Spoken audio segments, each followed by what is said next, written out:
नमस्कार, आप exam tour देख रहे हैं। आज कैबिनेट का भी विस्तार हो चुका है। टीआरई 4 वाले भी वेट कर रहे हैं कब तक दिया जाएगा। और इधर 40 दिन हो गया पूरक रिजल्ट को लेकर विद्यार्थी बैठे हुए हैं।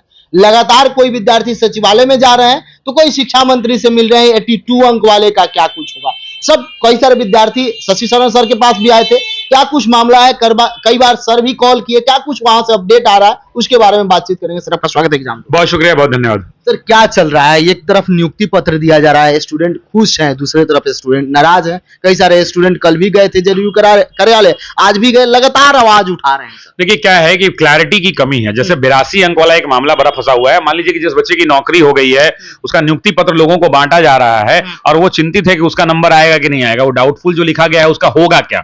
तो मेरा ये कहना है कि आपको करना क्या है ये क्लियर कर दीजिए। कई बार केवल मौखिक रूप से आश्वासन दे देना कि हाँ हाँ हो जाएगा। कई बार खबरें समाचार पत्रों में भी आ रही हैं, कई न्यूज चैनलों पर भी चल रहा है कि 82 नंबर वाले निश्चिंत रहें। तो भाई निश्चिंत कोई कैसे रहे? आप समझिए ना, एक विद्यार्थी की पीड़ा समझिए कि जिसकी नौकरी हो गई है उसको एक लास्ट क्लैरिटी चाहिए होता है और ऑफिशियल क्लैरिटी चाहिए होता है। तो मुझे लगता है कि एक नोटिस निकाल के ये क्लियर कर देना चाहिए कि भाई 82 अंक वालों को हम लोग ले रहे हैं या नहीं ले रहे हैं। और नहीं लेने का तो सवाल ही नहीं है भाई, बहुत सारे अन्य राज्य भी ले रहे हैं, फिर मामला कोर्ट पहुंच जाएगा। नहीं लेने का बात हुआ, कोर्ट वाला आप देखें, एनसीटी वाला, एनसीटी का जजमेंट है, इलाहाबाद हाई कोर्ट, मतलब जो भी मामला, तो फिर तो ये मामला कोर्ट केस में फंस जाएगा।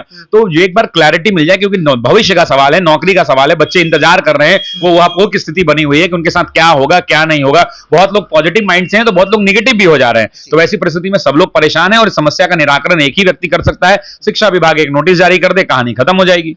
सर शिक्षा विभाग के पूरक वाले भी चक्कर लगा रहे हैं। वो लोग भी कह रहे हैं कि जब 66,000 की बात हो रही है कि उतना नियुक्ति पत्र देंगे तो कॉमन वाले को कैसे आप देंगे? दो जगह नहीं ना दे। देखिए मेरा एक सवाल बड़ा सिंपल सा है, मैं पूछना शायद आज तक ये मामला नहीं उठा है। मैं ये पूछना चाहता हूं कि क्यों 66,000 दिया गया है?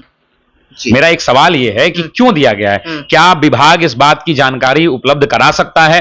वो अगर आरटीआई में कराता है तो हम आरटीआई डाल देते हैं कि भाई क्या बच्चों की उपलब्धता नहीं थी? आपने कहा है ना कि न्यूनतम 40% अंक जो लोग लाते हैं वो उस दायरे में आएंगे।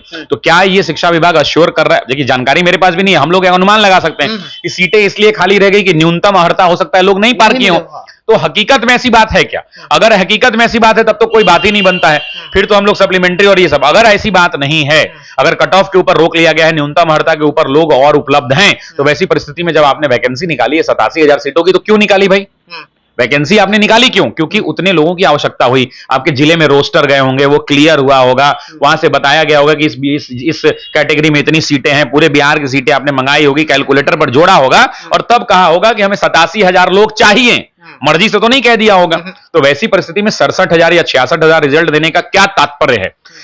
आप बता दीजिए, बच्चे चुप हो जाएंगे।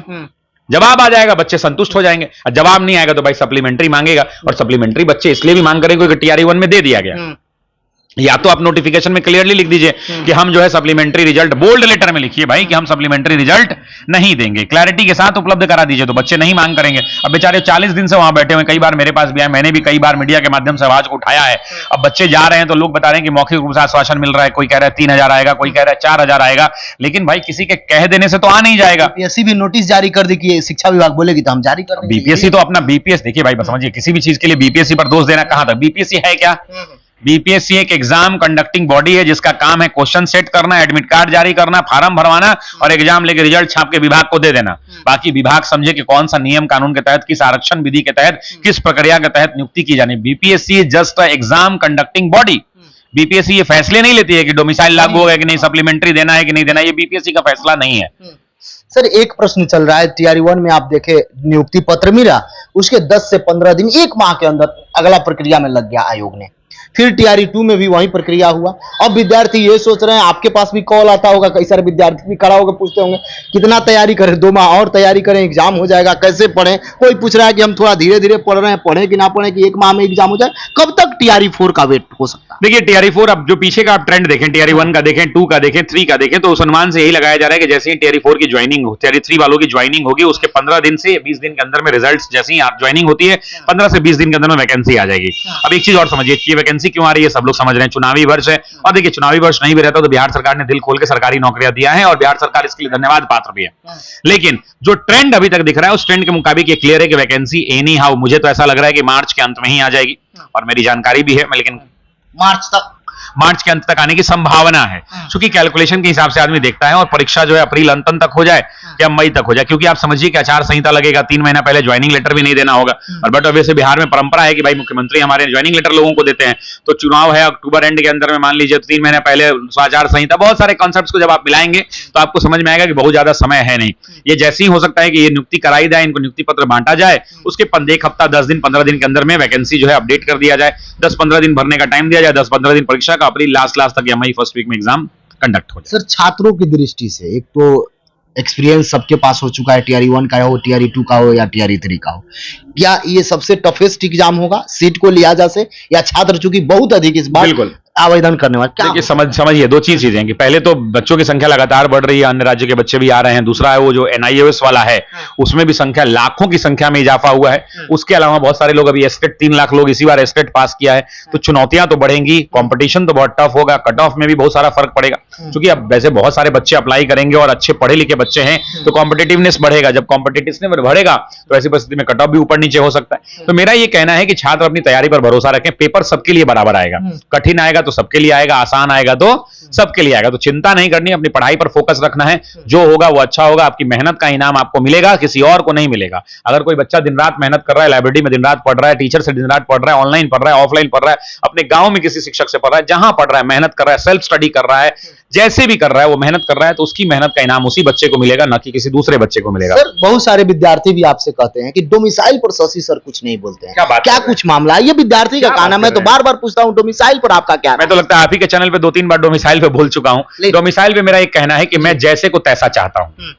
अगर बिहार सरकार दिल खोल के सबको नौकरी दे रही है, तो यूपी में भी टीचर की जब वैकेंसी आए और जब वहां की सरकार कहे कि नहीं हम बिहार वालों को अन्य राज्यों को 10% पर रोकेंगे, तो हम निवेदन करेंगे माननीय मुख्यमंत्री और बिहार के शिक्षा मंत्री से, जितनी बुलंदी से ये डोमिसाइल के ऊपर प्रेस कॉन्फ्रेंस बुलाकर यह ऐलान किया गया, उतनी ही बुलंदी से वहां आवाज उठाया जाए। और नहीं तो हम लोग उठाएंगे, छोड़ेंगे तो नहीं। अगर झारखंड जैसे अपने यहाँ हड़ता लगा दे रहा है, सब लोग बैरियर लगा दे रहा है, तो भैया मेरा कहना है, राष्ट्रपति अभी देखे ना ट्रंप क्या कहा, डोनाल्ड ट्रंप ने क्या कहा कि अमेरिका के साथ जो व्यवहार अन्य देश कर रहे हैं वही व्यवहार अमेरिका टैक्सेशन में अन्य देशों के साथ करेगा। तो मेरा बिहार का दिल बड़ा है, लेकिन इतना बड़ा नहीं है कि आइए खंजर भोंकिए चल जाइए, ये नहीं हो सकता है। अगर बिहार अन्य राज्य के बच्चों के लिए अपना खुला दिल अपना रहा है, तो अन्य राज्यों के सरकारों की भी जिम्मेदारियां हैं कि ठीक है आप आर्टिकल का, संविधान का, बराबरी का, समानता का दुहाई देते हैं। हमारे यहाँ एक और मामला फंस जाता है ना कि हमारे यहाँ कोई ऐसी क्षेत्रीय भाषा नहीं है जो मैट्रिक में परीक्षा होती हो जिसकी, ऐसे अन्य राज्यों में महाराष्ट्र में क्या है कि मराठी को कर दिया जाता है मैंडेटरी, तो उससे लोग रुक जाते हैं। अन्य जगहों में झारखंड में कोई जनजातीय भाषा है, वहां की खोरठा वगैरह, उसको कर दिया जाता है तो लोग रुक जाते हैं। लेकिन बिहार में प्रॉब्लम ये होता है कि हमारे यहाँ हिंदी वाला मामला आ जाता है, इसीलिए नहीं तो हम लोग भी बैरियर लगा, सब लोग आ जाते हैं। लेकिन मेरा ये कहना है कि जब बिहार सरकार दिल खोल के बाहर के लोगों के लिए नौकरियां दे रही हैं, तो ऐसी परिस्थिति में बाहर के लोग भी दिल खोल के दीजिएगा, नहीं दीजिएगा तो यही शिक्षक हम लोग भी नहीं छोड़ेंगे भाई, आवाज तो उठाएंगे। सर लास्ट प्रश्न होगा, जैसे विद्यार्थी बोल रहे थे अभी अपने बिहार में चले जाइए, जो संख्या है, क्या आयोग अभी बीपीएससी का एग्जाम हुआ, सब कुछ अपडेट की, कितना लोग फेल कर गए, इतना लोग पास किए, ये करिए, इसमें क्यों नहीं डेटा दिया जाता है शिक्षक भर्ती में कि जो विद्यार्थी का एक लिस्ट होना चाहिए, कितना लोग कहां से पास किए, सब डेटा? खैर देखिए ये क्षेत्राधिकार आयोग का है, हम और आप मांग नहीं सकते हैं, सूचना के अधिकार में इसको मांगा जा सकता है। और मेरा ये लगता है कि आयोग अब किस वजह से नहीं दे रहा है, ये सब लोग समझता है, ठीक है, सब लोग समझता है। आप भी सवाल पूछने से पहले मुस्कुरा रहे हैं और आप भी समझते हैं, लेकिन मेरा ये कहना है, बस हम एक ही बात पर अडिग है कि जितना दिल मेरा बड़ा है, जिस बड़े दिल से हमारा बिहार आपका स्वागत कर रहा है, आपकी सरकारें अगर वैकेंसी आती और हमारा स्वागत उस हिसाब से नहीं होगा, तो ये शायद इतिहास में काले पन्नों में दर्ज हो जाएगा कि ये गलत कर दिया, अफसोस के सिवा हमारे पास कुछ नहीं और बचेगा। इसलिए मेरा ये मानना है कि सरकार जो है अन्य राज्यों से भी ये कंसेंट ले ले कि भैया तुम्हारे यहाँ भी जब वैकेंसी आएगी टीचर की, तो तुम भी इतना ही दोगे, तब हम तुम्हारे लिए खोलेंगे, जैसे को तैसा करिए भाई, तभी ये संभव हो पाएगा। सर आप बोलते थे कि 10 टेस्ट लगा लें तो बहुत बेहतरीन हो जाएगा, 10 से ज्यादा नहीं लगाना चाहिए। अगर आपके अनुसार एग्जाम हो जाता है अप्रैल या मई में, तो 10-15 लगा पाएंगे विद्यार्थी। क्या कुछ टेस्ट प्रैक्टिस के लिए आप? टेस्ट प्रैक्टिस के लिए ऑफिसर्स एकेडमी ऑफलाइन टेस्ट शुरू कर चुका है। एक्चुअली हम लोग कभी टेस्ट नहीं चलाए, टीआरई 1 में भी नहीं, 2 में भी नहीं, 3 में भी नहीं, क्योंकि संख्या विद्यार्थियों की बहुत ज्यादा होती है, जिसको बैठा पाना ऑफलाइन में संभव नहीं है। ऑफलाइन के हमारे इतने बड़े बड़े बैचेस है कि उन बैचेस को हम नहीं बैठा पाएंगे एक साथ। तो ऐसी परिस्थिति में हम लोग अब धीरे धीरे ऑफलाइन टेस्ट को हमने शुरू कर दिया है। 1 to 5 का भी टेस्ट हो रहा है, 6 to 8 के हर सब्जेक्ट का हो रहा है, एसएसटी का, साइंस का, मैथ्स का, 9-10 के भी टेस्ट सीरीज हमारे सभी ऑफलाइन सेंटर पे, मुसल्लापुर में, नया टोला में, गोपाल मार्केट में, दिल्ली सेंट्रल बैंक बिल्डिंग में, हर जगह हमारा टेस्ट सीरीज शुरू हो चुका है। बच्चे टेस्ट सीरीज ज्वाइन कर सकते हैं। देखिए टेस्ट सीरीज का उद्देश्य केवल टेस्ट सीरीज में नंबर लाना नहीं होता है। मेरा ये कहना होता है कि 10 टेस्ट सीरीज कोई बच्चा अगर लगा लेता है तो उसको 11वें टेस्ट सीरीज की जरूरत नहीं पड़नी चाहिए।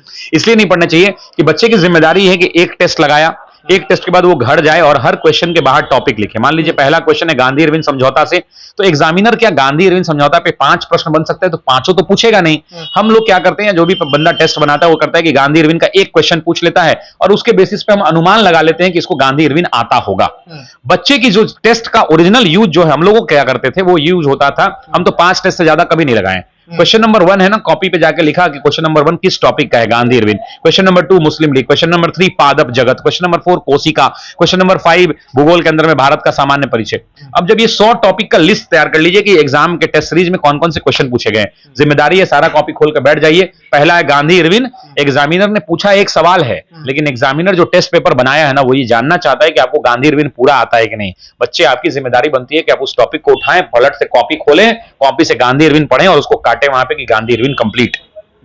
ऐसे करेंगे 10 टेस्ट के अंदर में 1,500 क्वेश्चन अगर हैं, हिंदी हटा दीजिए 120 पढ़ लीजिए, 120 इंटू 10 होता है 1200 तो टॉपिक इनको पूरे सिलेबस में नहीं पढ़ना है।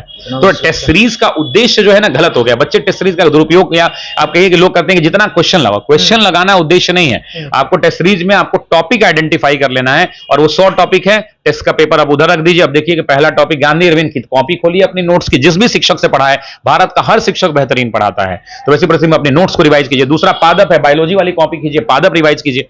टेस्ट सीरीज का असल उद्देश्य है कि आपके रिवीजन को, आपके नॉलेज को टेस्ट करना है। हम एक क्वेश्चन पादप का पूछ के आपसे पूरा पादप जगत नहीं समझ सकते हैं, तो एग्जामिनर एक क्वेश्चन सिंबॉलिक पूछता है कि पादप जगत से हमने पूछा है, और उसकी मंशा यह होती है कि बच्चे को पूरा पादप जगत आता होगा। तो अगर ऐसी प्रक्रिया से अगर आप 10 टेस्ट लगा लेंगे, मुझे लगता है 5 के बाद कुछ बचेगा नहीं। 10 तो बहुत बड़ा नंबर है, उसमें सिलेक्शन पक्का। बिल्कुल, डेफिनेटली। बहुत बहुत धन्यवाद। बहुत शुक्रिया, बहुत धन्यवाद।